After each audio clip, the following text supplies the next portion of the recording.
right-hand corner, it'll say, we are now recording. And John Broker Campbell, it is all yours to call us to order. Great. Thanks, David. Thanks for the overview. Again, if folks have questions, type them into the chat function. So it is 10:10. I think we should go ahead and call the meeting to order, and we'll start with the Pledge of Allegiance. Anne Marie has a flag behind her, and we'll go from there. I pledge allegiance to the flag of the United States of America and to the republic for which it stands, one nation, under God, indivisible, with liberty and justice for all. Great, thanks. So we'll read the warning real quickly, and then a couple of introductions and a couple quick notes, and we'll get going. So this is the school district of Weathersfield, Vermont, warning for annual meeting Saturday, February 27th, 2021, with voting on Tuesday, March 2nd, 2021. The legal voters of the Weathersfield School District, Weathersfield, Vermont, are hereby notified and warned to meet virtually on Saturday, February 27th, 2021 at 10 o'clock in the morning to transact any business not involving voting by Australian ballot or any voting required by law to be by ballot. Such meeting, so started, shall be adjourned to Tuesday, March 2nd, 2021. The legal voters of the Weathersfield School District are further notified and warned to meet at the Martin Memorial Hall in Ascutney, Vermont on Tuesday, March 2nd, 2021 at 10 o'clock in the forenoon to act on any business involving voting by Australian ballot or any voting required by law to be by ballot. Polls open at 10 o'clock in the morning and close at 7 p.m. Before we get started, we'll do a couple of introductions. There are a handful of folks in the meeting who are not town residents, and I would ask folks in the meeting to give them permission to speak. They include, and if you could raise your hands when I say your name, David Baker, who's the superintendent. Jean Marie Oakman is the principal. Angela Ledoux, the director of curriculum and instruction. And Ed Connors, who is the business manager. And then before we get to the articles, let me turn it over to John Arison for just a minute. Oh, John, can we add one more to that list of non-residents? Sorry, Katie Ahern is here too. Sure, and Katie Ahern. So if there is no objections to those non-residents speaking, that'd be appreciated. And we're gonna go to John Arison now. Thank you. First, I'd like to thank the voters of Cavendish and Weathersfield for electing me for the privilege of representing you in what's supposed to be Montpelier, but so far it's been in my living room and I'm wearing out my recliner watching Zoom meetings. I asked to speak at the school meeting. Traditionally, the reps and senators have usually spoke at town meeting, but because my committee assignment is to education, I thought it was appropriate to address at the school board meeting. Like I said, my committee assignment is to education, a few statistics. The education fund in Montpelier handles about $2 billion. So that's what the state of Vermont is spending on education. It's actually north of $2 billion. I'd like to review several bills that are in our committee now, and we expect to have voted out week after next. Actually, this coming week, we're on what's called town meeting break. And then when we come back, we expect these bills to be voted on the floor. The first one is a literacy bill. Scientific evidence, and it's been proven out that one of the reasons that we spend an enormous amount of money on individual education plans is because all students are not at an adequate level when they reach 4th grade. This bill is designed with funding to take care of it so that all students can be screened properly and be educated in literacy to a 4th grade level. And when you stop and think about it, if you reach 4th grade and you can't read, what happens? You struggle for the rest of your school career, and you quite conceivably will struggle as an adult. So it's very important that we get all the kids that we can and screen the ones that need special care. And in the long run, this actually should save a considerable amount of money because it should help with the IEPs that we currently fund.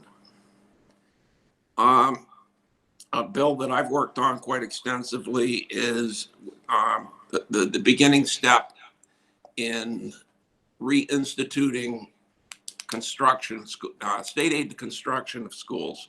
I will say that in hindsight, Weathersfield was very fortunate to get in when we did to consolidate our two schools and get a very nice facility, which the schools take very good care of. However, an enormous number of schools are struggling right now. They can't get bond votes passed.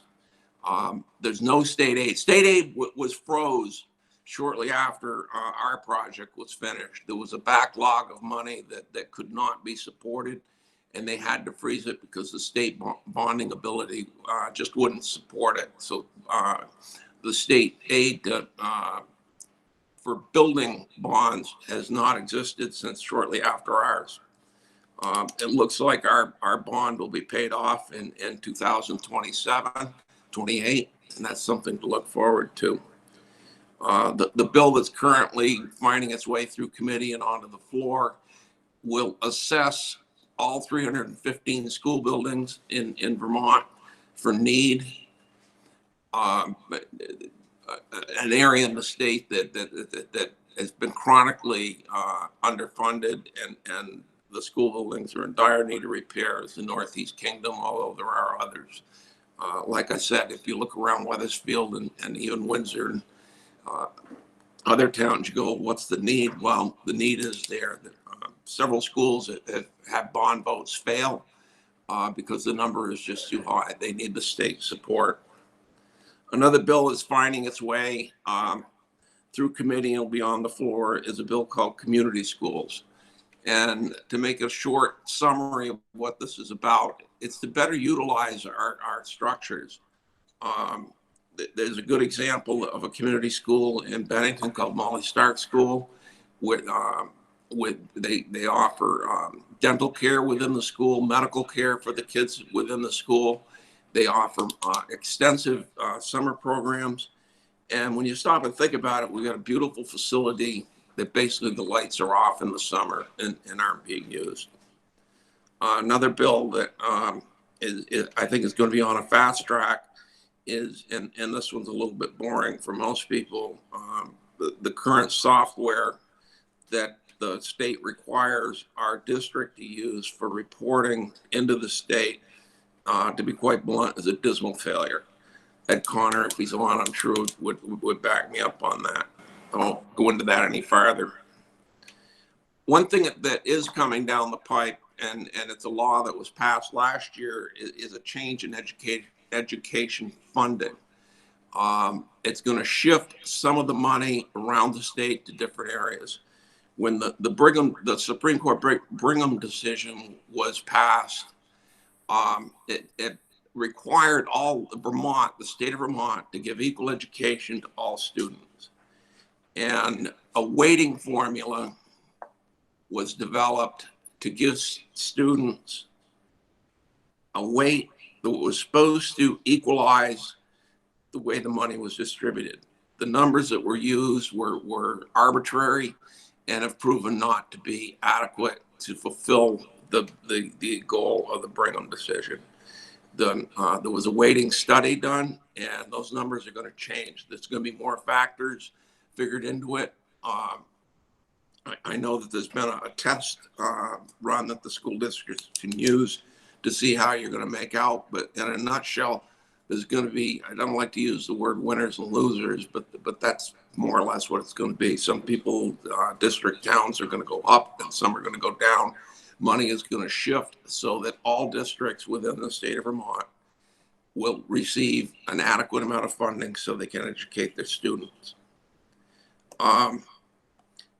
One thing I'd like to just mention when you're discussing the school budget, that a lot of people look at that number and are still under the impression that that is raised completely with taxes at the municipal level, and that isn't true.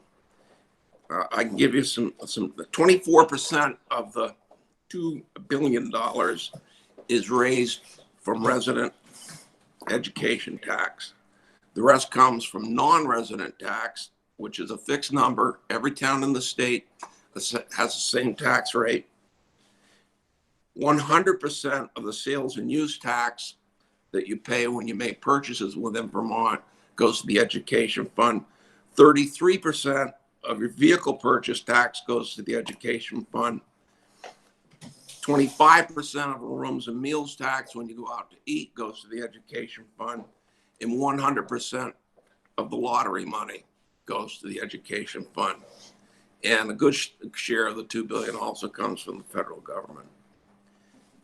And I'll wrap it up there. Thank you very much. Great. Thanks, John. So just one quick request as we get into the articles, since I can only see a handful of folks on the screen and don't know many who are in the meeting. If you make a motion or second a motion to pass an article, if you could state your name when you make that motion, it would be much appreciated. And with that, let's get going. So here we go. Article 1, to approve the reports of the school district officers for the period from July 1, 2019 to June 30, 2020 by Australian ballot. Do I hear a motion?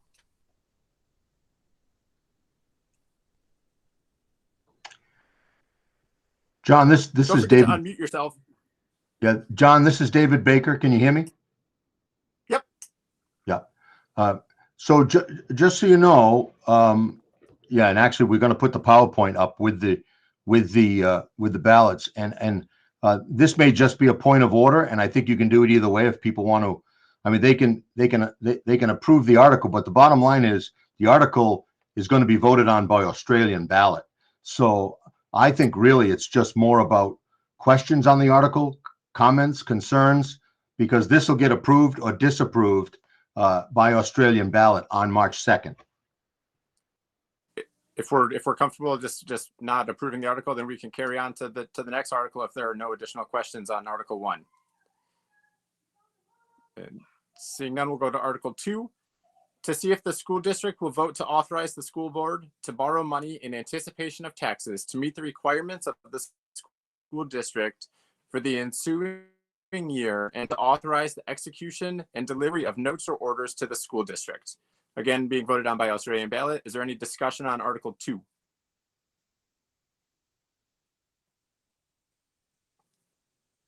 Okay. Article 3. To elect all school district officers as required by law. Again, voted on by Australian ballot. Any discussion on Article 3?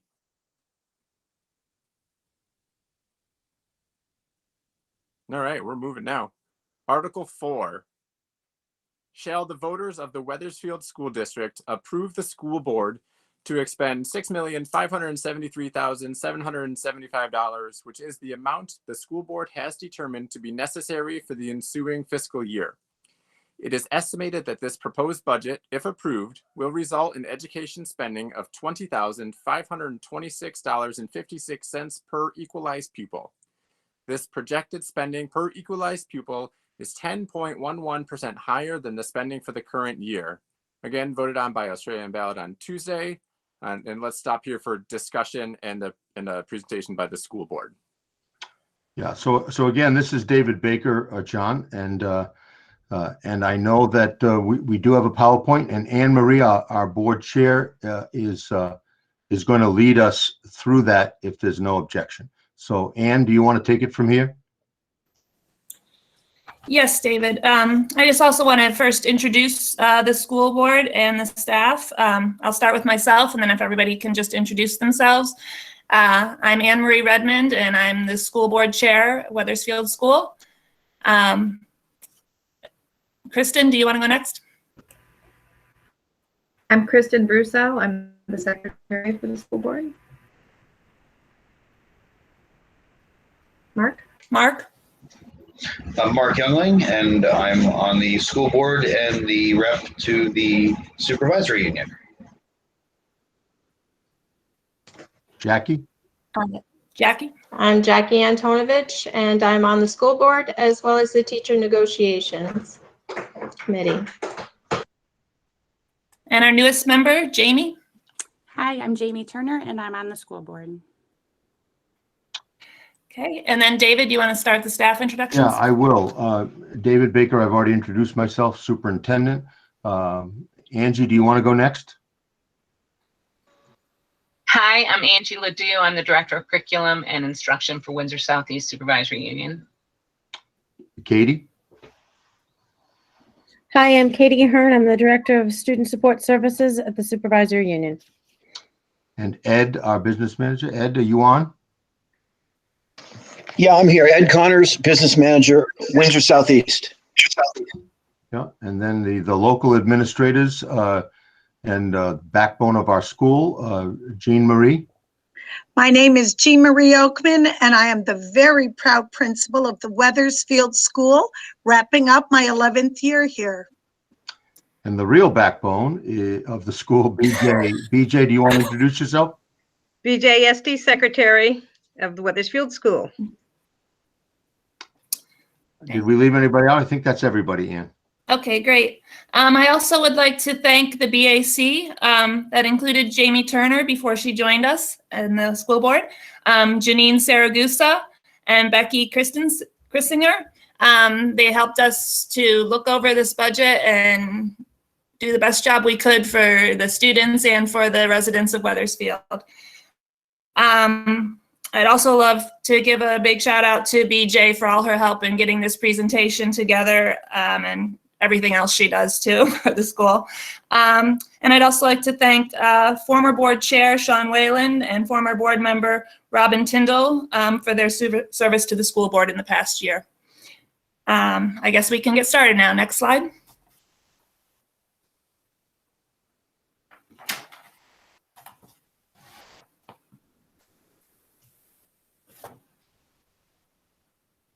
Jackie? Yeah, Jackie's getting it going here. Okay, our first slide is about how we meet the needs of students and their families. We offer families a choice of remote learning, hybrid learning, that's a combination of in-person and remote, and home study. Special education for kids who qualify, support for at-risk kids who are not served through IEPs, with programs such as We Are Hope. Advanced 8th grade math students may access high school algebra. Expanded food program, a delicious food program, I have to tell you. I've sampled it myself and it's great. So the kids are very lucky at our school. We also receive a lot of help from a foundation called the Hicks-Nichols Grant, and PTA funding and other grants bring all kinds of extras to our school. In pre-COVID times, they had a very cool program last year of gymnastics, and it was a circus, right? It was a circus program. It was so amazing. Our kids are so lucky. There's also the Four Winds program, which is a nature-based curriculum where volunteers come to the school. That also couldn't be done this year due to COVID, but it's a great program, and we're excited to have it back as soon as we can safely do so. There's also the PAUSE program. That is not a school-funded program. It's based on donations and payments from families, but that serves families and shares our facility. But we're also not able to offer that due to COVID, but we'll resume as soon as possible. Safe and healthy school. We follow all the COVID guidelines. We've been in school for over 100 days now. We've had very high attendance by students, staff, and teachers. Very few cases of COVID, and none, I believe, that were transferred within the school, but outside of school. So we've done really great. Next slide. What's new this year? Despite the pandemic, 2 major items were added to the school property. We added solar panels. They were installed, and we're anticipating a savings of 15% on our school electric bill moving forward. Total anticipated savings is $250,000 over the next 25 years. We also put up an outdoor classroom for student and community use and you can see a picture of it here on the slide. It's very cool. It was made possible by very generous grants from the Hicks-Nichols Fund and other anonymous people. Next slide. Oh, back one. You went to. There we go. Yeah, yeah, you got it. The COVID-19 factor. The pandemic has negatively affected our budget. The state retirement fund experienced an increase in spending for teacher retirements due to the high number of teachers retiring because of COVID. Premium to the retirement system on all teachers hired after 2015 may increase. Costs related to safe and healthy guidance from the AOE. We're anticipating state and federal reimbursement for much of those costs, but we can only anticipate it. And some good news is that help may be on the way. We may see a relief package to help struggling state and local governments and schools. It may not be known, though, exactly how many funds we'll be getting or how much help will be arriving before voting takes place next Tuesday. So hopefully the tax rate will even be a little lower. Next slide is sources for funds for our school. We receive funds from local taxes, the State of Vermont Education Fund, federal government grants, private grants, such as the Hicks-Nichols, Walmart, the Byrne Foundation, etc. We also, the PTA does fundraising. We have very generous donations from teachers, staff, parents, community, and other organizations. And we receive a lot of volunteers, which that actually adds up to dollars saved by the school. And that's in non-COVID years, of course. Next slide.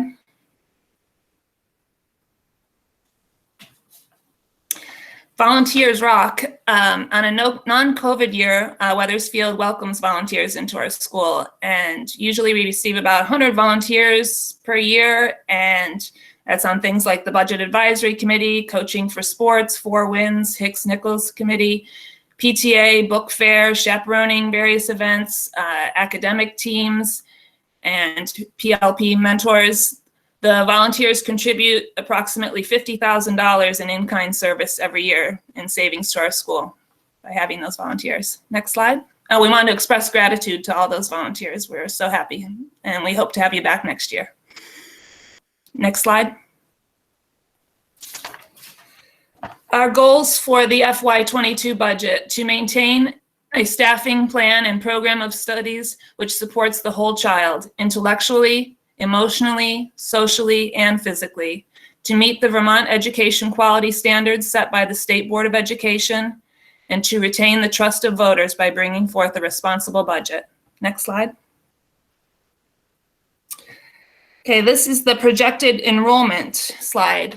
And this table shows how many students are projected to be in class next September. This includes students currently learning from home, either through the school-provided remote learning option or homeschooled. Some of these students may not return, but we have to budget for them. One line I would like to point out for people just to kind of put back in their head, just to remember for a future slide, is the 6th grade class with 33 students. That's a lot of kids in one grade for us and is something to think about for future planning when we talk about high school choice. Next slide. The next slide is our K through 12 student enrollment. And we have 4 years back of actual enrollment and then projected for next year. As you can see, there's an asterisk underneath the FY 2021 actual for the 9 through 12. We had 16 high school students move in and only 4 move out in the past year.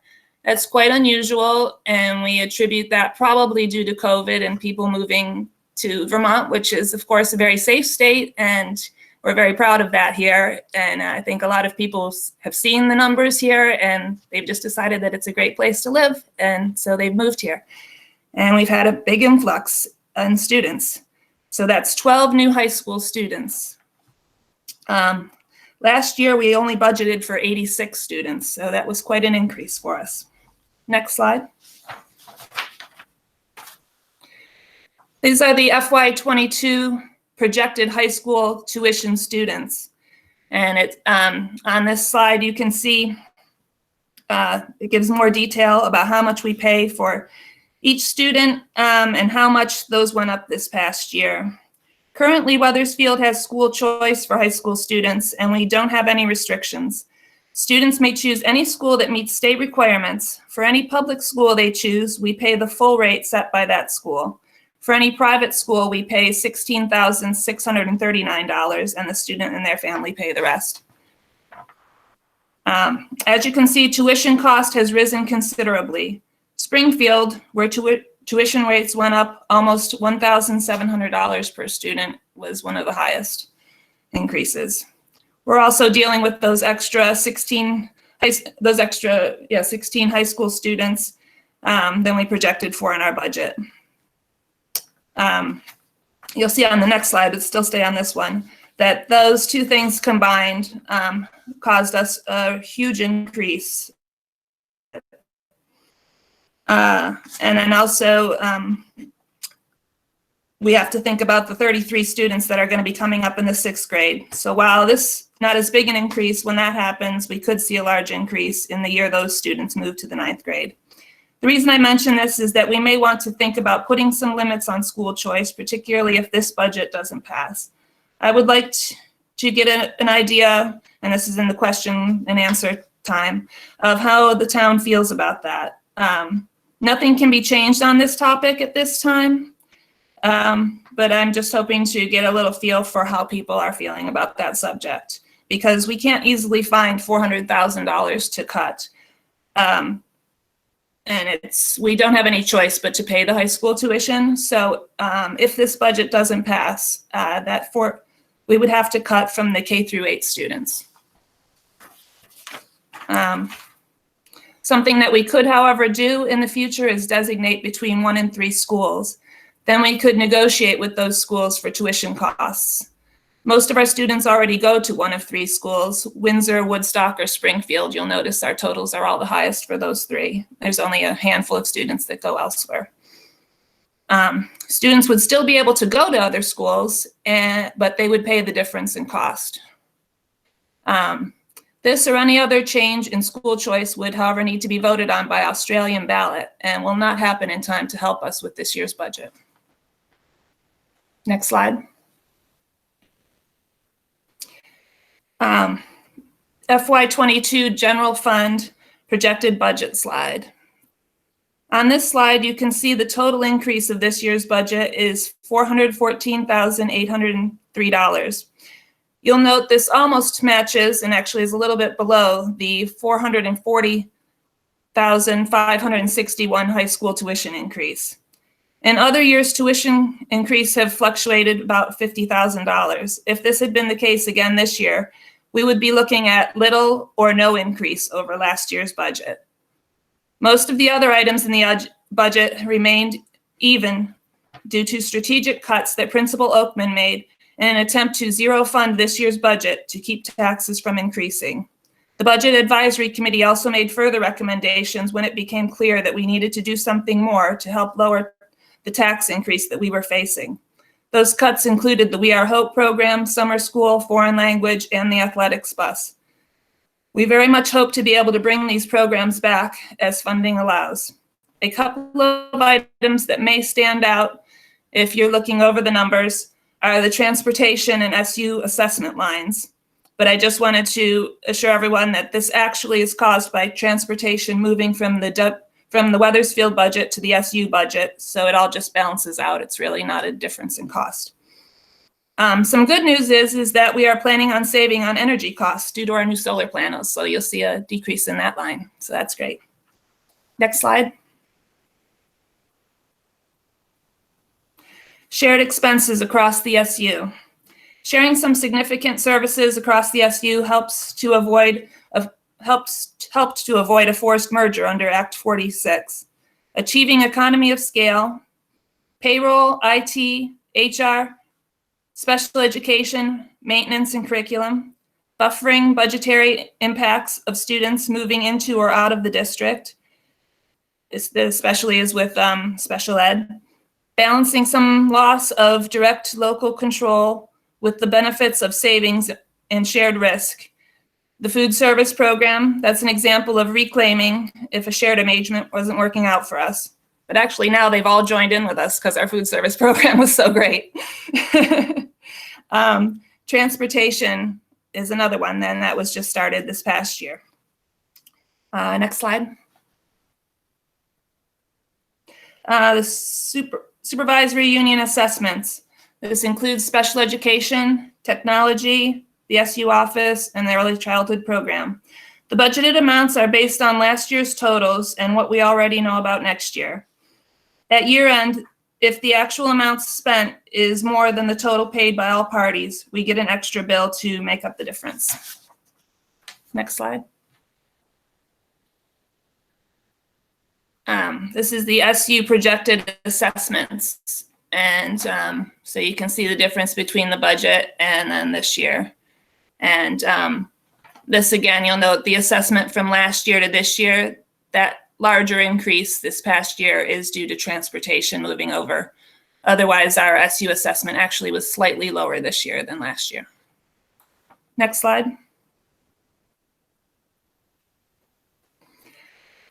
This is the big one, the impact on school taxes. Our current tax rate is $1.7879. Our proposed budget is $6,573,775. The new tax rate is $1.97. This 18.56-cent increase is primarily caused by the high school tuition cost increase, which was up 28% or $440,561. Tuition cost per high school student in FY22 will average $20,000. And that is for the tuition alone. We also have our SU assessment costs for those students, because our SU assessment is actually based on our overall student numbers, not just our K through 8 numbers. And that includes special ed costs, which can be very high at some of these high schools. In addition, our common level of appraisal went down by 0.83%, and our equalized pupil number went down by 2.96%. That's very complicated, and all you need to know is that it's not good when those numbers go down.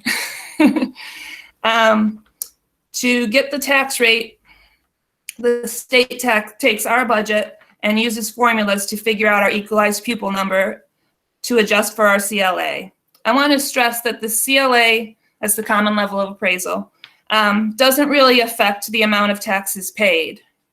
The problem I see is that it affects people's perception that the school budget is causing it to look like more of an increase than it really is. Our budget was up $414, and that would be a 6.73% increase, but you'll be voting on a 10.11% increase. And that most of the difference between those two numbers is due to our CLA being $93.11 instead of $100. That still doesn't mean you'd actually pay any more, because if your house was assessed at more, it would all work out in the end to the same amount of money. It's just the perceived thing when people go to vote of seeing a 10% increase as opposed to seeing a lower increase. Vermont does this, they do the CLA thing to make sure that everyone is paying fairly based on the value of their property.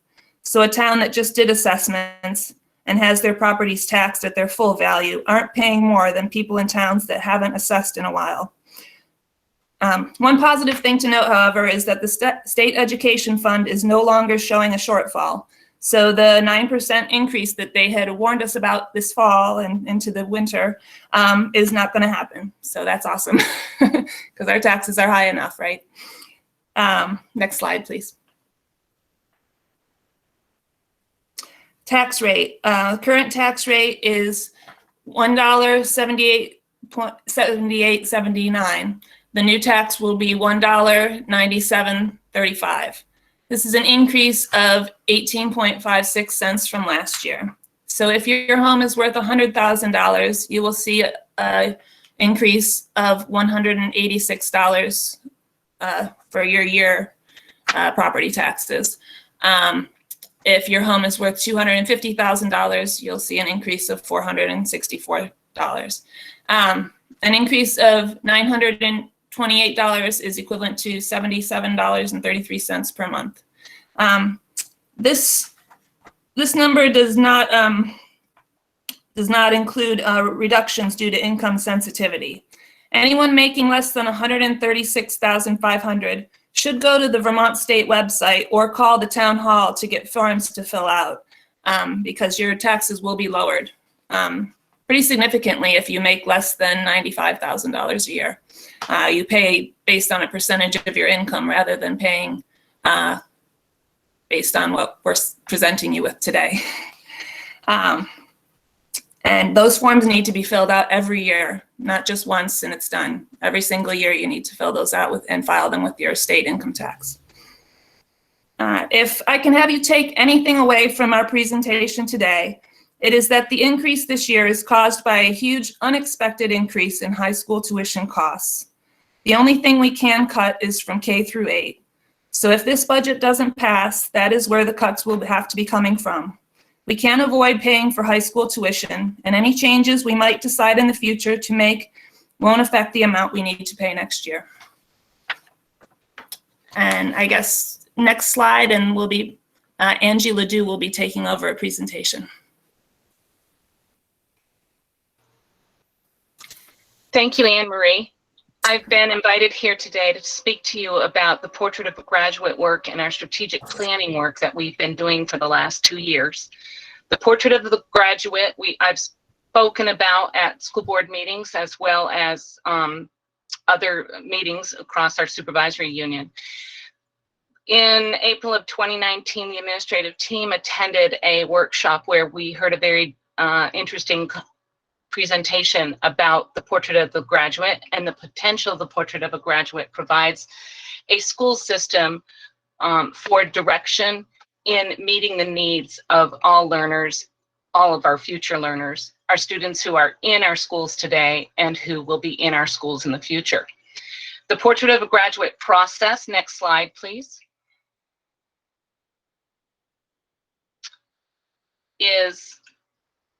was a process that we started last fall in 2020, and it was through a committee that I'm trying to get my slides in order there. So the Portrait of a Graduate process started with a group of representatives of all 4 of our school communities across the supervisory union. We had students, we had teachers and staff members, we had parents, we had community leaders, we had administrators and board members from all of our communities, and that was over 60 people that attended 4 meetings between September and January of September 2019 to January of 2020. The Portrait of Graduate process started with a wide overview of the future of our society, the future that our children will inherit when they leave our school system to do whatever they want to do with their lives. Then through a narrowing process, as this diagram depicts, we worked as teams at our small table groups to really define what we want our graduates of our system to have, what skills, what dispositions, what attitudes we want them to graduate with, so that they are ready to take on whatever they choose to do when they graduate. Now, keep in mind that we have 2 school choice towns in our supervisory union. It is still important that our 8th graders are graduated with what it would be developmentally appropriate with these same competencies.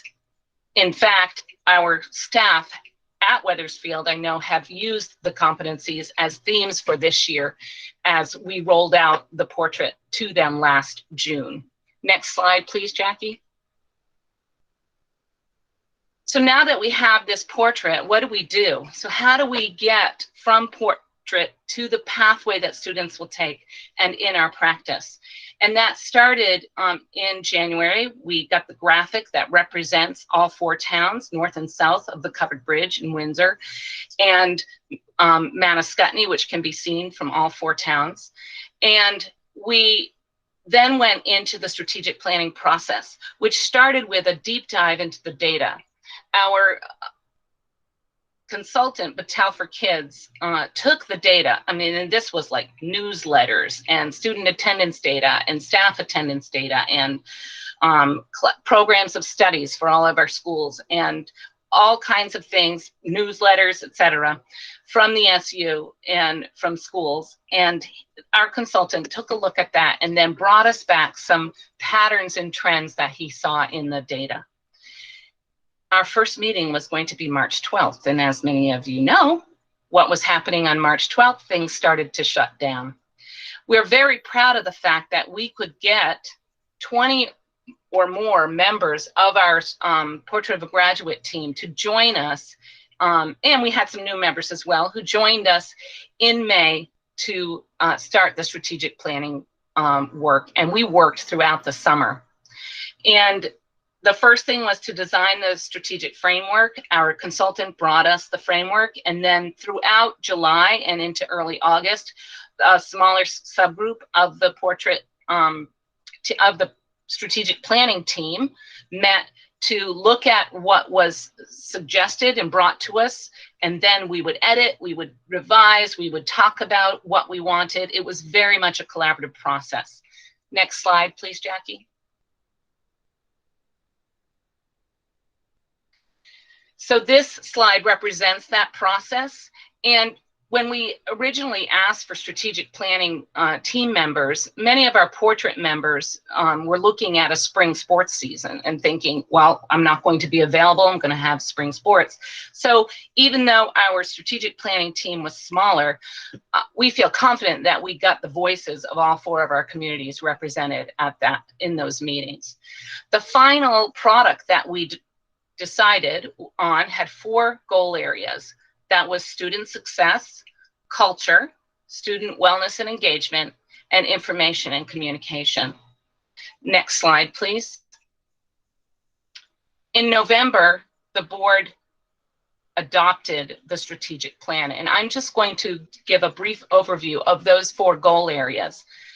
Last week, the administrative team met to start determining how we are going to lead our system through this work. And I'm hoping that you see many of the objectives that have been identified for this work are things that we are already working on. What we did was we took the student engagement, student wellness and engagement goal, and we divided it up so that we only have 3 teams, but that goal is still represented here in the work that we were doing. So goal number 1, WSESU will improve students' learning experiences because the personal, educational, vocational, and civic successes of our students are increasingly challenged in our rapidly changing world.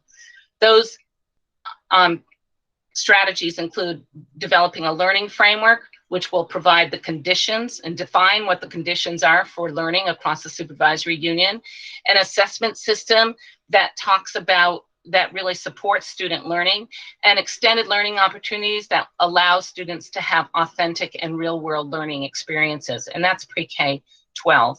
Right now, extended learning opportunities is a concept that you see more at our high school level, but we are working hard to provide that pre-K-12. The second half of goal 1, we added in the student engagement piece. WSESU will, next slide, please, Jackie, sorry. WSESU will further integrate the whole student into their education so that students increasingly see relevance, purpose, and connections between their learning experiences and their individual and collective lives. This slide is really about bringing our students into the process more than we've ever done before. Students' voice and choice, it's not about them without them, is saying that some of our people have been using in terms of developing wide opportunities for students to show their learning and demonstrate learning. Flexible Pathways, that's a program that you may associate with high school students, has been in place for many years. We started calling it flexible pathways more as a result of Act 173. But it is a way for students to show their learning in a variety of ways that are inside the school and outside the school. Student advisory boards will help us stay connected to what our students want in their education. Next slide, please. Culture and student wellness, goal area number 2 in that second half of goal 3. WSESU will strengthen and broaden the connections between and among all staff and the core work of education in pursuit of greater staff engagement, well-being, innovation, inclusion, and resolve. We're going to develop a portrait of a WSESU member. We have the competencies for our graduates. We want the competencies for all our WSESU staff. Collaborative practices. We firmly value collaboration and believe that we are better when we work together and include all voices. The Big Ideas Summit is going to be an annual event that encourages innovation amongst our staff and our community members so that we can stay current and future focused. And then diversity, that is looking at our curriculum, our policies, and as you know, we've been working on our racial equity policies this year. You should see that much of this work is related to work that's already happening. Next slide, please, Jackie. So the second part of that student wellness goal is represented here, and that's looking at leadership for our student mental health and social emotional learning. Our students, as you know, the pandemic we've been very concerned about our student and our staff's mental health and well-being, and this is work that we started even before the pandemic, and this work will continue with our strategic planning. Next slide, please. Our final slide is really about how we share the information about all the things that are happening in Windsor Southeast Supervisory Union in each of our schools. WSESU will improve the quality and effectiveness of its two-way communication so that stakeholder trust, understanding, and support will continue to advance the education of and opportunities for its students. We want to promote information and communications and data leadership. It says leader there as if that were a separate position, but really what it is looking at how we can use our current staffing and to improve our communication and information and our data leadership. Sorry about that.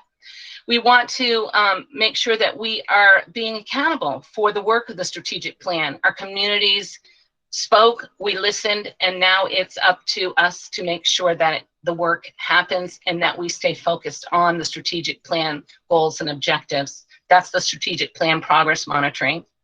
Student interest inventories is related very much to the extended learning opportunities, student voice and choice, and it's a data gathering opportunity for us. And then communications is really about how we spread the word, how we deliver information, and how we receive information from our students and families all the way up to our community members, our community leaders, and our broader supervisory union. The next slide, please. So if you want more information, you can find the strategic plan draft at this URL. And if you have any questions, you can email me at aladu@wsesu.net, and I'm happy to hear from you. Thank you very much. Thank you, Angie. Very interesting presentation, and I hope the community got a chance to hear what we're up to, and I'm glad the community got a chance to hear what we're up to. Next slide, please.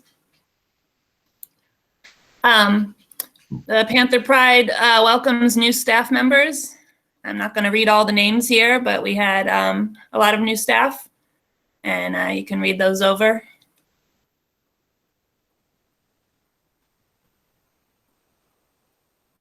Next slide, Jackie. We would also like to thank staff who have recently moved on or retired from Weathersfield School. And you can read those names there.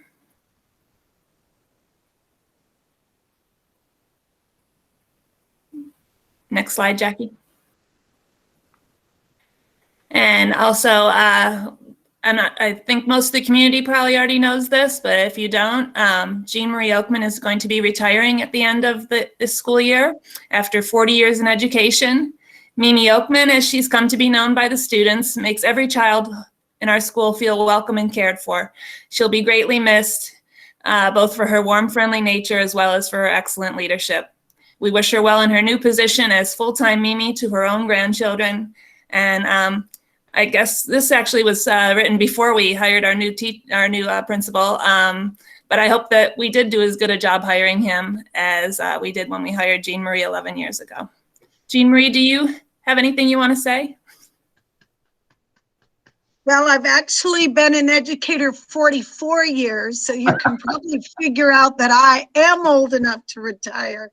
I just want to say that I've had a fabulous career. It's been so much fun and really such a happy time for me. But my favorite school has been the Weathersfield School. You are sitting on a gold mine. It is fantastic. So I'm going to be around, but I'm really going to miss the school. The teachers are fantastic, the support staff, and of course, my partner, BJ Esty. She is an amazing human being. You are so lucky to have her. So I just want to say thank you. It's been some of the happiest times of my life. Thank you. Well, thank you, Jean Marie. You're going to be greatly missed. Next slide, please. And this is our new principal who we just hired. I guess it was just a week or two ago now. His name is Brian Martez, and he comes to us all the way from Menifee, California. He and his family are making a huge change. I'm not going to read this whole slide, but if everybody wants to take a look at it, but we are very excited. He actually started a K-8 STEAM school. And he's been running that for the past 5 years. He has a lot of great ideas, and I think he's really going to be a fabulous addition to our school. So we're very excited to have him join us next year. Next slide. I guess now it's time to open it up to questions, so I'll hand it back over to John. Thanks, Anne-Marie. There was one question that popped up in the chat, and I think we'll start there and then go to those folks who have raised their hands. Jean Marie, you said you would answer that one if you want to take that. Yes, I'd be delighted to answer it. As you know, can you hear me okay? Yeah. Yeah. There is an echo, so. Somebody, I don't know if that's you, John, or not. It might be you, John. Okay. I'm not hearing it now, so I'll continue. As you know, I've been here 11 years, so I've prepared 11 different budgets for you, and there have always been 14 teachers, 14 classroom teachers. A couple of years, as you saw from an early enrollment chart, our numbers have gone up, not down. The rest of the nation seems to be going down, but not in Weathersfield. However, every year I look at adding a teacher because our numbers keep going up. And I will tell you, BJ and I started the budget process in September, and I said, you know, BJ, I think we're going to have to add that teacher this year because I'm going to need it in the primary. And I've got right now on the books, I've got 33 kids coming in kindergarten. That is a huge class. So obviously, I absolutely cannot cut any kindergarten teachers. And then if you look at my current kindergarten, I certainly cannot cut any first grade. Well, I had thought about adding a teacher. That would be about an average of, with benefits, about 65, 70,000. Well, it didn't take me long to figure out that we could not afford it. Our budget last year was less than this budget, and we passed by 8 votes.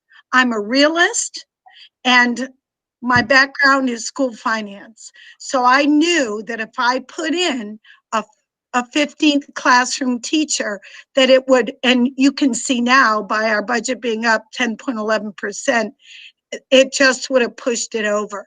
So sadly, I already know that I have to have 1 primary classroom with only one teacher. And it could be, Michelle Pinder's question was, is it second grade? And I think I know why she's asking that question. Right now, Michelle, that decision has not been made. It will either be second or it will be third grade. And there's many factors we're looking at. We're looking at, number one, numbers of kids. Number two, the needs of the students. That includes kids who are on 504 plans, IEPs, or what we call MTS SRTs.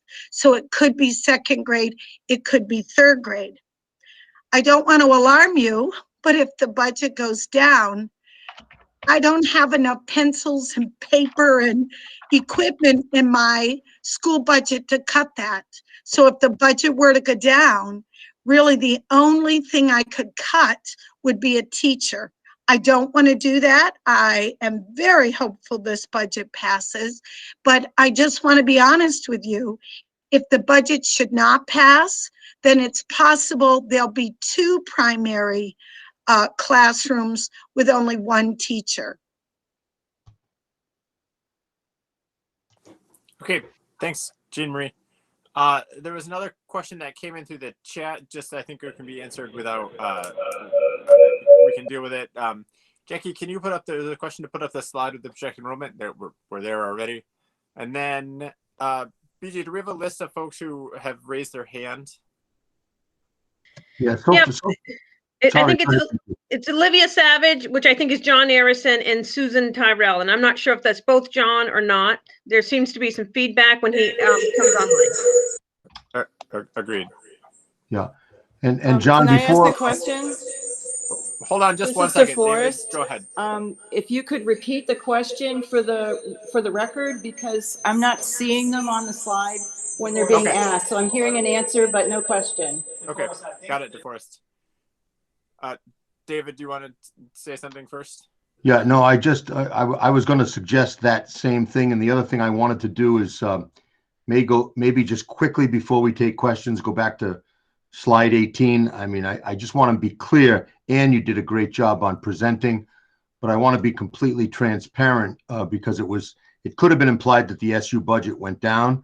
It did not go down. The SU budget or the assessments went up. What Just went our down portion, the Weathersfield portion of it. Right. The Weathersfield portion of the SU assessment went down. And when you look at it, it's because we took the $243,000 out of the local budget, put it into the SU budget.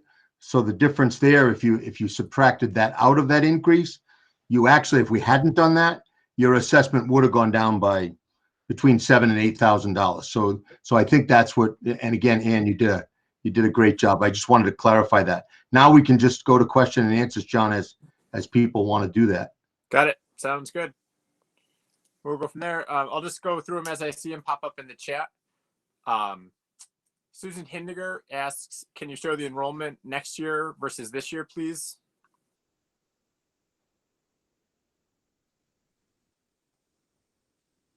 And Susan, if you have additional questions, you can either raise your hand and we can get you or type them into the chat. I think they're referring to the slide that shows the number of teachers. And by the way, when you see teacher names, they're there. Thank you. Those are simply placeholders. The teachers do get their assignment in the spring, but obviously we have to wait to see if the budget passes, if we need to cut a position. All of those things have to be considered. Okay. Thanks. Next question that's in the chat is from Roxanne Blake. What % is enrollment going up compared to cost increases? Somebody from the school board take that one. David, do you? Yeah, I can take that. The truth is that enrollment in Weathersfield, unlike most schools in the state of Vermont, has stayed pretty level. I mean, it's not a percentage up. It's not a percentage down. It's pretty much, and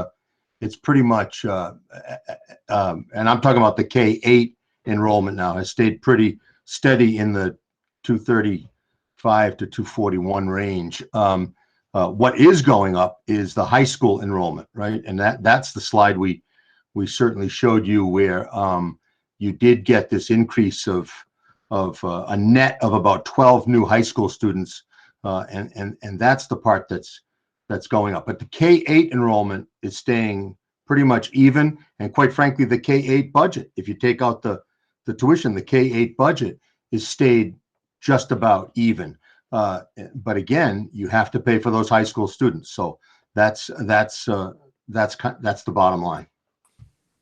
Okay, thank you. John Arison, I see you have your hand raised.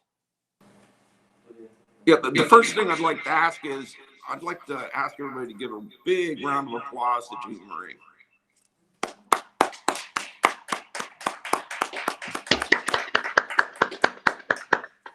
Now I'll ask the tough part.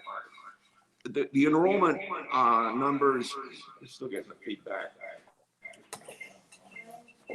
On page 25 and 49 don't jive. One shows 7 down and one shows.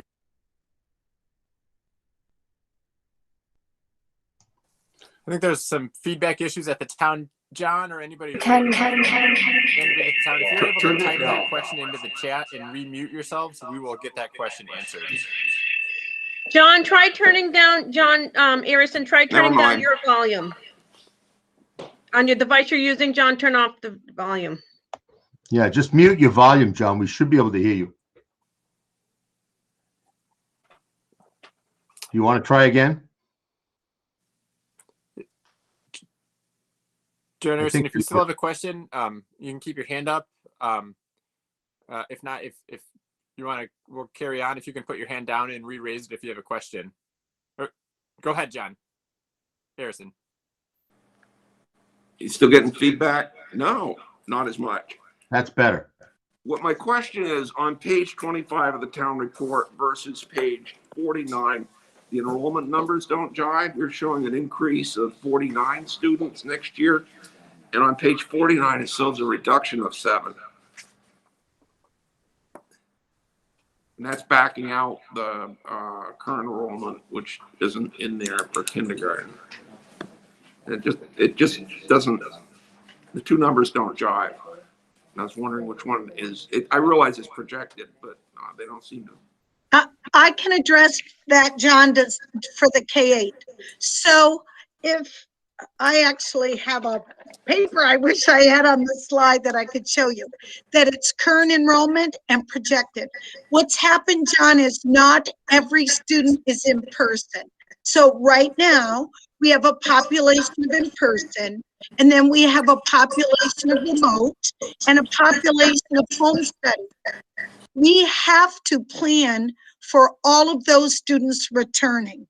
So our current population, so it's possible that what's in the town report for K-8 those were numbers that were based on the population on November 2nd, because on November 2nd, I sent a memorandum to the board where we actually looked at state law 2121.2 of school quality standards, which talks about teacher-student ratio, because we wanted to make sure we weren't in violation of state law by not adding that 15th teacher.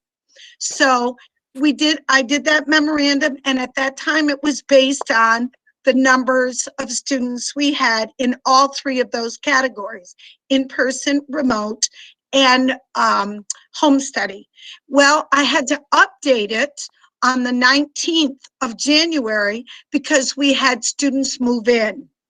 So the board received a memorandum from me dated January 19th, and that shows, and that's the enrollment you're looking at right now. The only thing different on the slide you're looking at is that I have a column called current enrollment, and those are the kids in school now, and it's a smaller number. But once COVID is over, once we all have our vaccine, we have to plan for all students returning. And that number of students, which equals 238, and that is not the out-of-placement students. So there's another set of figures that show us at 241. And so there's many variables that are considered in this. And we actually took out the students that attend school out of district because we thought that would be confusing. So I'm thinking that's the difference, but I would encourage David or Ed or BJ, if I've missed this in any way, you let me know. Great.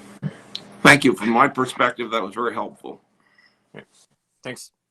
We're going to go next in the chat. Julie Levy asked the question, can you guess at what the monetary advantage of committing to 3 high schools would be? Would you still pay the state average for all other schools? Yeah, I can actually take that. I did, just for fun, because math's fun. I did work out what we would save if we designated Windsor, Springfield, and Woodstock as our 3 schools. They're all currently charging somewhere in the neighborhood of $18,500 per year per student. I think a reasonable negotiated figure might be $18,000. We might even get lower than that with negotiating with them, but let's go with $18,000. Currently, we are budgeting for almost $20,000 per student, and we have over 100 students. So that would be a savings of $2,000 times 100, which is $200,000. We would still pay, if students chose to go elsewhere, we would still pay that $18,000 and then they would pay the remainder. If they go to a private school, I believe that would still be set at the $16,000 and they would pay the remainder. Yeah, I noticed that. I think Susan Hindiger, John, sorry to interrupt, but I wanted to piggyback on what Anne Marie said. I want to make sure everybody understands designation, right? Designation is some place between full high school choice and joining another district, so you don't have any choice. But what the state used to only allow 1 designation, sometimes 2, but now they're up to 3. You can designate 3 high schools. Here's the point to that, though. The school district that you're designating has to, first of all, agree to be designated. They may not agree to be designated. They have to agree to that. And secondly, it takes a vote of your town to designate to those high schools. The school board can't just do that arbitrarily. You would have to do that. And then what would happen is you would pay the negotiated rate, and you do some of that up front with any towns you were thinking about. And then you would also then be able to hold that tuition line, depending on what you negotiated. And then, as Anne Marie said, parents would pay the difference. Keep in mind, though, that those students who are still going to private schools, like you've got a fair number of students at the Compass School. That's a private school, and it only gets the state. It just gets the state average. And as a matter of fact, I think their tuition might even be a little bit lower than the state average. So there would be some private schools that would still be able to go at full tuition value, because you'd still be paying that state average to that private school. There are some private schools that are exempted from the state average, and those would be schools like Thetford, Burton, St. Johnsbury Academy. But again, I don't think anybody on this board today is, it is an option, and it will take a lot of community dialogue to think about it. I think it's just that this board is worried, should this budget go down, that excess cost in tuition of upwards to $400,000 would have to come out of the K-8 budget if we were going to cut significantly. So that I think that's the point. And I think Susan wanted to make a comment, Susan Hindiger, about designation as well. Correct. Go ahead, Susan.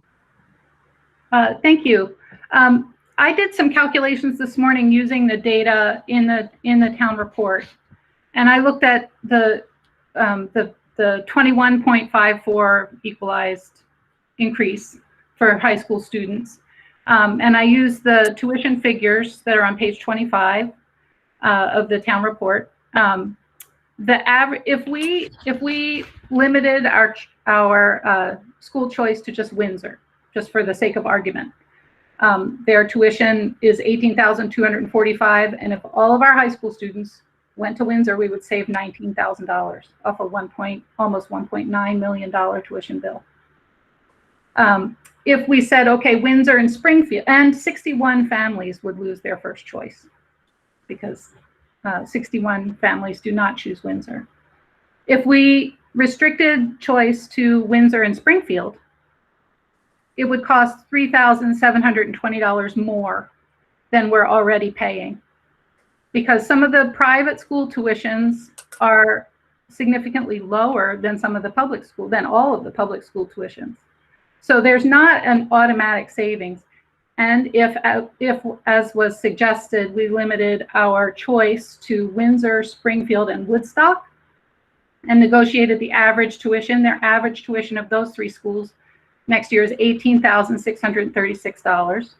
And all of our students went to one of those three schools and paid that average tuition, it would cost Weathersfield $20,000 more than we have in our budget.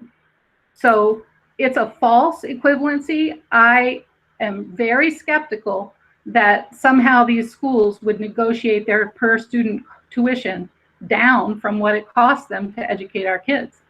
I think that what we're saying is, for some reason, our students in Weathersfield who are at high school age somehow are less deserving of education than our K-8 students. It is frustrating that the only budget lever we have to move is by adjusting our K-8 budget, for sure. But when we have more increasing enrollment in K-8, we don't have that same level of outrage that we seem to have by an increasing level of high school enrollment. My question, so I'm just hoping that that data will provide, will be helpful when people are thinking about the question of reducing choice. My question is related to page 34 of the budget. We're talking about increased enrollment at K-8 and increased high school enrollment, but our equalized pupil number went down this year from 321 to 311. And so question number one is, why is that? I know there's a complex formula for calculating equalized pupils. And number two, related to that, I remember this time last year talking about the error that was made in the poverty rate for the town negatively affecting our budget because our poverty rate was significantly lower. And I wonder if this lowering in equalized pupil number is an artifact of that mistake and whether that was rectified this year. Thank you.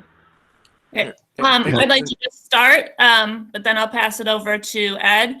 Well, actually, maybe a little bit of David too. I'm a little confused by Susan's figuring. I think you definitely would see a savings if you're negotiating with schools. You wouldn't be paying the same rate as everyone else if you agree to send the vast majority of your students to certain schools and you're negotiating. I don't know why we would negotiate to pay Windsor more than they're already asking. We definitely wouldn't do that. I disagree with her figuring there, respectfully. I don't think it's out of line to think that we would save, if we were to negotiate with those schools, $500 per student off of what they're asking just generally from everyone else. And the numbers just kind of speak for themselves if you do the math in a simpler way. Susan was getting into a bunch of other stuff that I don't think really applies, or at least not, I'm not sure. So we would have, but these are all things that would have to be discussed later. Like I said, this has nothing to do really with this time's budget. There's nothing we can do about paying these fees this year. We have to pay them.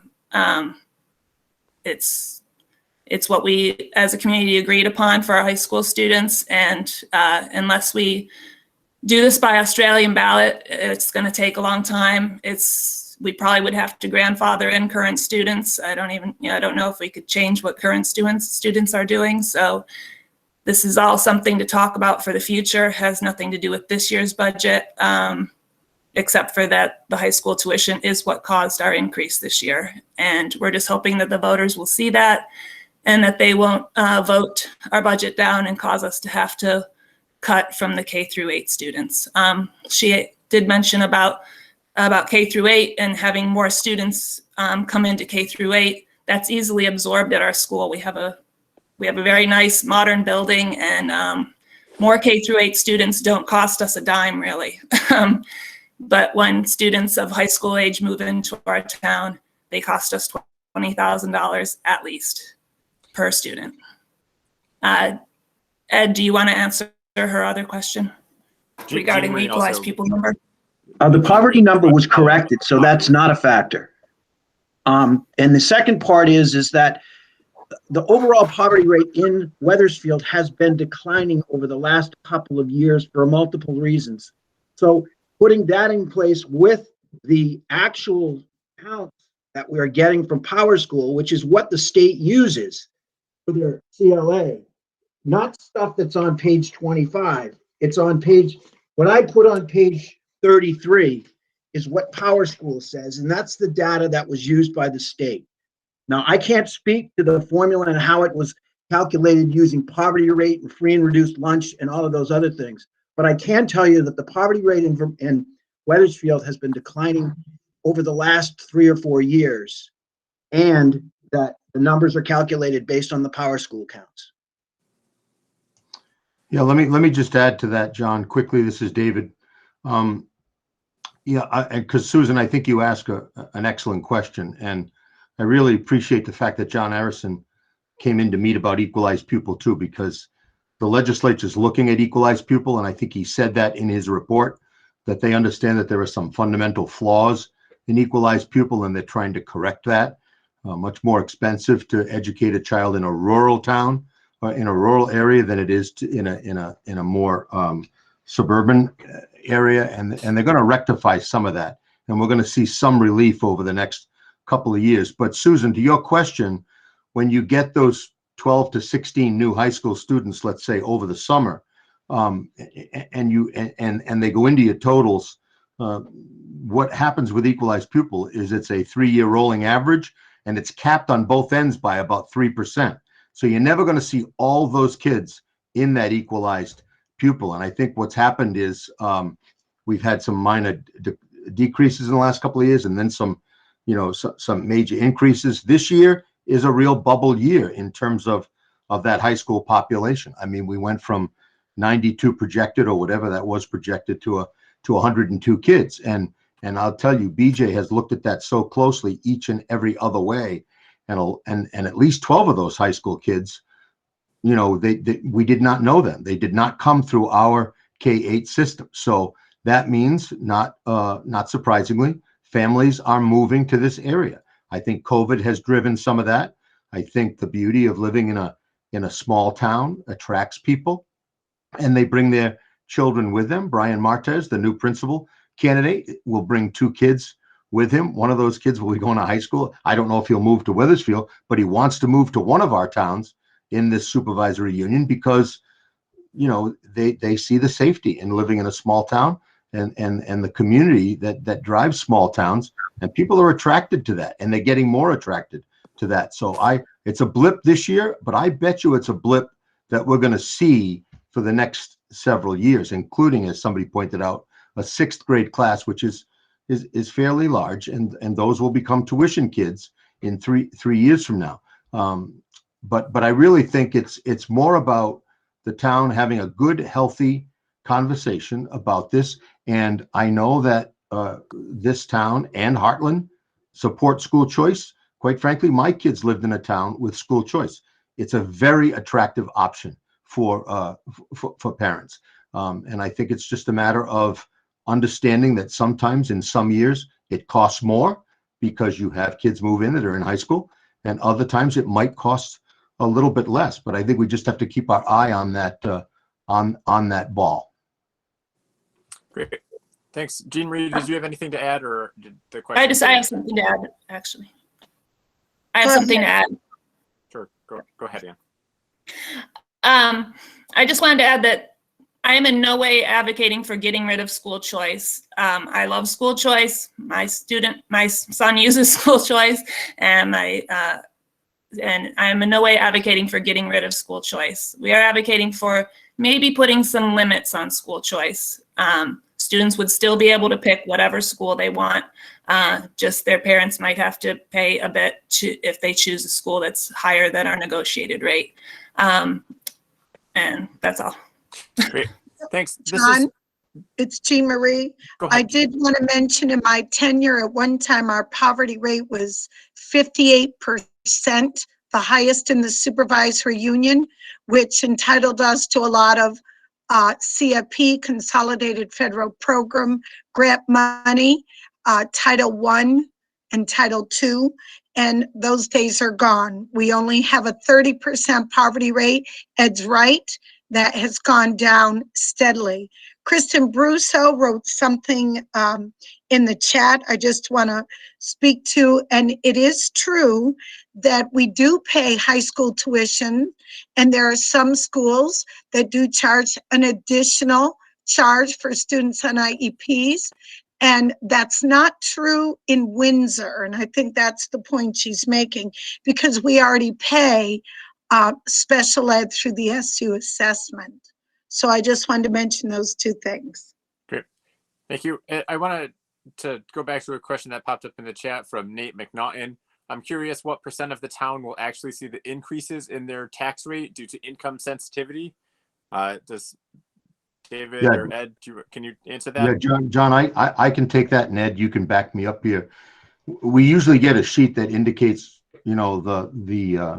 the exact percentage, and we haven't gotten that yet. I don't know whether, Ed, if we have gotten it, and you can speak more clearly to this, go ahead. I know it's always been in the high 60s. I mean, I think that 67%, 70% of the town gets some form of income sensitivity. So that's why I agree with Anne Marie.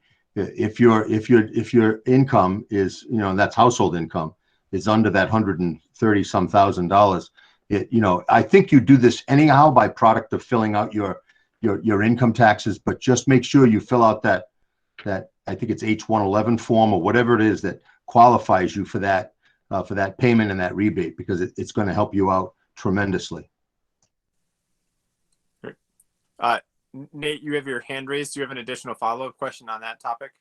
No, I just have the comment that if 70% of our town doesn't actually pay that increase, I think that's a really important thing when we're thinking about a budget approach to make sure is loud and clear that those numbers, those increases are only real. I mean, they're real for 30% of our town, give or take. And that's a big difference when thinking about how people make decisions on the budget. Because I know, like fixed income, it's very different. It's a very minimal impact. And so I think that would be an important thing to understand for the town as we look at supporting our kids in both our high school and our elementary kids. Thanks. This is just a real quick follow-up reminder. If you've asked a question and raised your hand, if you're done speaking and don't have a question again, can you lower your hand so we don't want to come back to you? I see folks at the town have their hand raised. John, is that John Arison?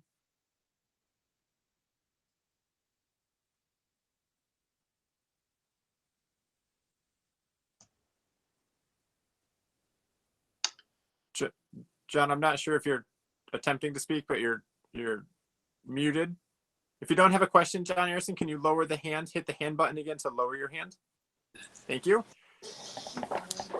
Yeah, Dave Fuller's the one that wants to ask the question. He's more technologically challenged than I am. Got it. We'll get there. Dave, go ahead when you get set. And the microphone's on. Go ahead. Okay, we're live. Yeah, you're good, Dave. I'd like to ask if I see the enrollment and the numbers, and is there any way that the state aid, or either at the state level, and I know that's a little hard to predict right now, or the federal or the chapter funding Is that a little unclear, and can that make up the difference with the projected enrollment increase or not? Is that just a guessing game? Because I think the key to this would be, for any voter, would be, is it the amount to be raised by taxes, or is there another source of revenue that will offset the per child aid, so to speak, as a package? I appreciate, and I did follow the math that Susan Hittinger did, and I'm agreeing with her, but she raised the issue about the poverty mistake, and as I recall, last year what happened was the board made a commitment to fully fund the chapter position that was lost because of that. So the question is, did that get recovered somehow? So will there be more aid from another source other than property taxes? Yeah, this is David again, and I think as Ed said, David, off with the mic. Yeah, you might want to put that mic. Please mute yourself if you're done. Yeah, I think he's trying to do that. Okay. I can actually mute him.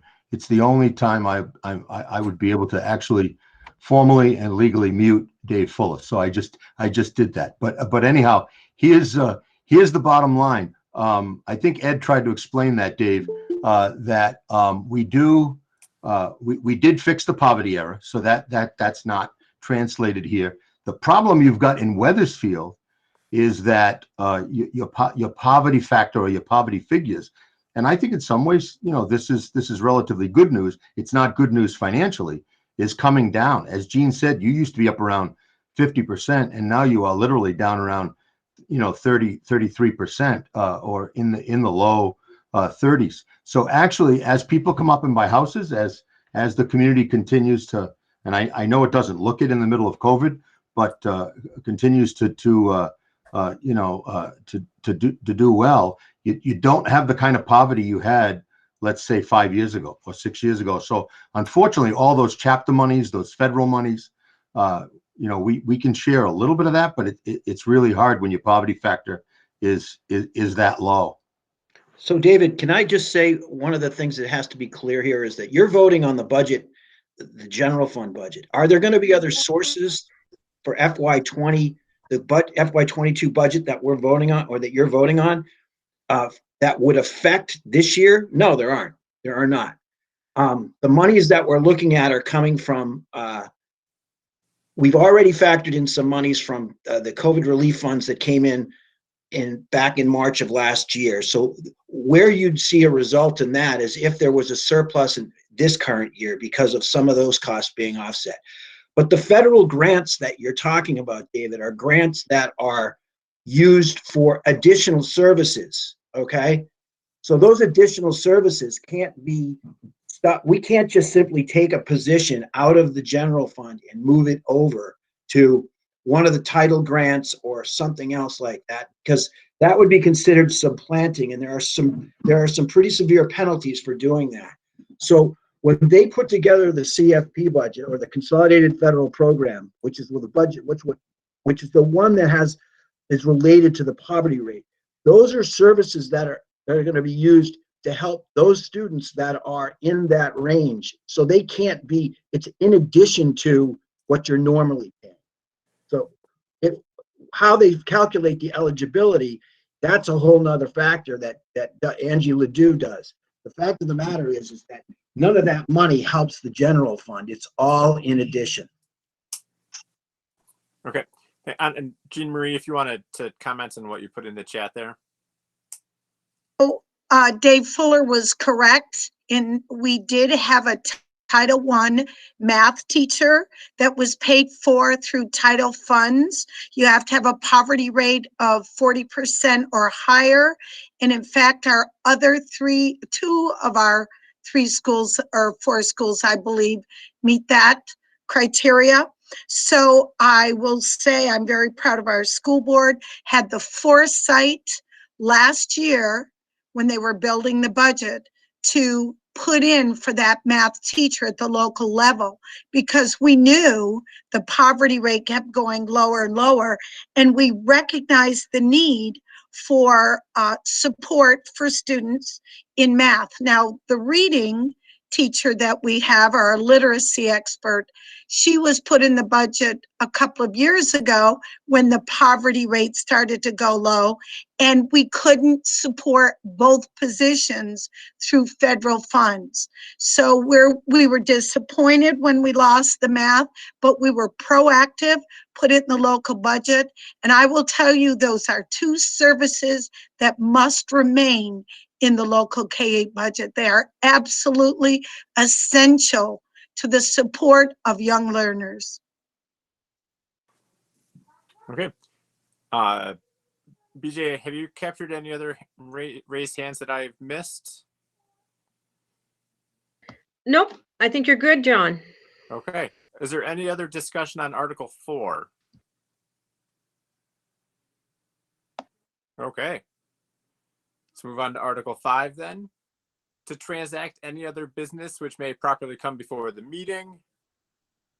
I think that is pretty straightforward. So at this point, unless there's any other discussion, I would entertain a motion to adjourn. John, this is BJSD, and I will so make that motion to adjourn. And this Motion is made by- Alicia, this is Alicia Jenks, and I second. Great. Motion made and seconded. All those in favor, signify by saying aye. Aye. Or thumbs up. However it works for you. Opposed? Motion carries. All right. Thanks, everybody. Let's hope we do this in person next year. Yeah, Thank you all for your support. Town meeting is this afternoon, 12:30, I believe. 12:30. Thanks, everybody. Are we going to stay on for a minute, David, or do you want to? Yeah, let's hang on just for a second. I'm going to stop recording.